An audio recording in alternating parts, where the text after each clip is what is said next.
बागेमध्ये आज कोणती कोणती फुलं उमललेली आहेत, चला सविस्तरमध्ये बघूया. आणि ती तोडायची का तशीच ठेवायची ते पण सांगते आज तुम्हाला. बागेमध्ये आता अडनियम फुललेलं आहे. याचं जर बी पकडलं तर खूप छान होईल. याचं पण फुल गेलं की त्याच्यानंतर बी तयार होत असते.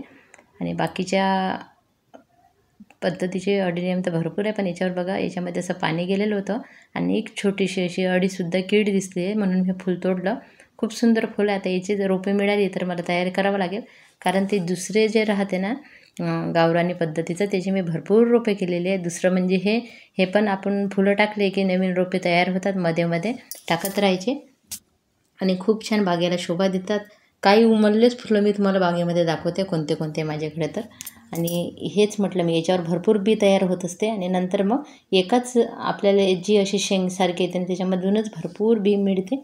बघा इथे पण आता तयार होईल ते बहुतेक फुलं गेल्यावर. आणि हे तर कटिंगपासूनच लागते, भरपूर शोभा देते बागेमध्ये. छोट्या छोट्या गोष्टीसुद्धा लावते मी, पर्समध्ये सुद्धा लावलेलं आहे. गुलाबाचं झाड आहे ना, फूल येऊन गेल्यावर त्याची कटिंग करणं खूप आवश्यक आहे. आणि थोडंसं खतसुद्धा घालायचं, शेणखत वगैरे. बघा या पद्धतीने हे कापून टाकायचं म्हणजे भरपूर फुलं येतील. त्याच्यानंतर आपण बघूया हे अपराजिता, गौकर्ण जे काही आपण म्हणतो ते.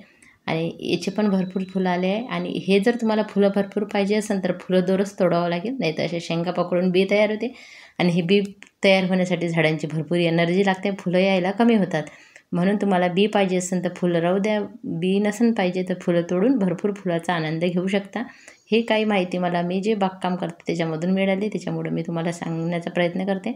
हे पण तसंच आहे, फुलं तोडले तर बी तयार होणार नाही आणि भरपूर निघतात हे अपराजिताचे वेल. बघा जिथं बी पडले ना तिथं निघतात, पण गुणकारीसुद्धा खूप आहे तिचे फुलं. आणि ते बघा हे पण आता पूर्ण फुलांनी भरलेले आहे झाडं. नवीन नवीन रोपे तर भरपूर निघाली होती, लावायलासुद्धा जागा कमी पडते आणि रोपे राहतात खूप जास्त.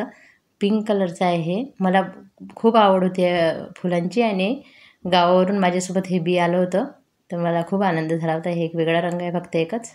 आणि मी ऑनलाईन बोलवलेली वॉटर लिली बघा, पूर्णपणे खराब झालेली आहे. पानं तर पूर्णपणे असे सडले होते. आणि हे येलो रंगाची वॉटर लिली आहे, मला महागसुद्धा मिळालेली होती. पण आता बघा एवढ्या मुळे, या मुळ्यांपासून मी नवीन ग्रो करण्याचा प्रयत्न करते, कारण हे पाण्यामध्ये असं ओल्यामध्येच बांधून असते सगळे. पण याच्या मुळ्यासुद्धा खूप जास्त नाही आहे, पानंही आहे काही नाही, पण आता वाचली पाहिजे याचा प्रयत्न करते. बघा मी हळदीच्या पाण्यात 5 मिनटं ठेवली, मग साध्या पाण्यात ठेवली होती रात्रभर. आणि आता लावून घेते. अर्ध्या मुळ्या आहे बघा याच्या फक्त एवढ्या. आणि बघा खूप महाग मिळणारे झाडं आहे ना, आपल्याला वाटते चांगल्या अवस्थेत आलं ना तर खूप छान आहे. नाही तर ट्यूबर आणि हे मी सोबतच मागवलेलं होतं.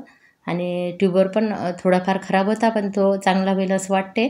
पण हे बघा किती महाग मिळालेले झाडं असतात ना, ते खूप चांगले आले पाहिजे हेच वाटते आपल्याला, बाकी काही नाही. पण कधीतरी असं होते.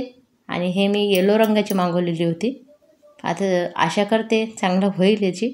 आणि त्याच्यानंतर बघा अडेनियमला खूप फुलं आलेले आहे, हे पूर्ण झाड जणू भरलेलं आहे. आणि याच्यामध्ये आणि ह्या रंगामध्ये बराचसा फरक आहे, तो दाखवते. हा चटक लाल रंग आहे याचा आणि त्याचा वेगळा आहे. आजची माहिती कशी वाटली नक्की सांगा, व्हिडिओ पूर्ण बघा. धन्यवाद.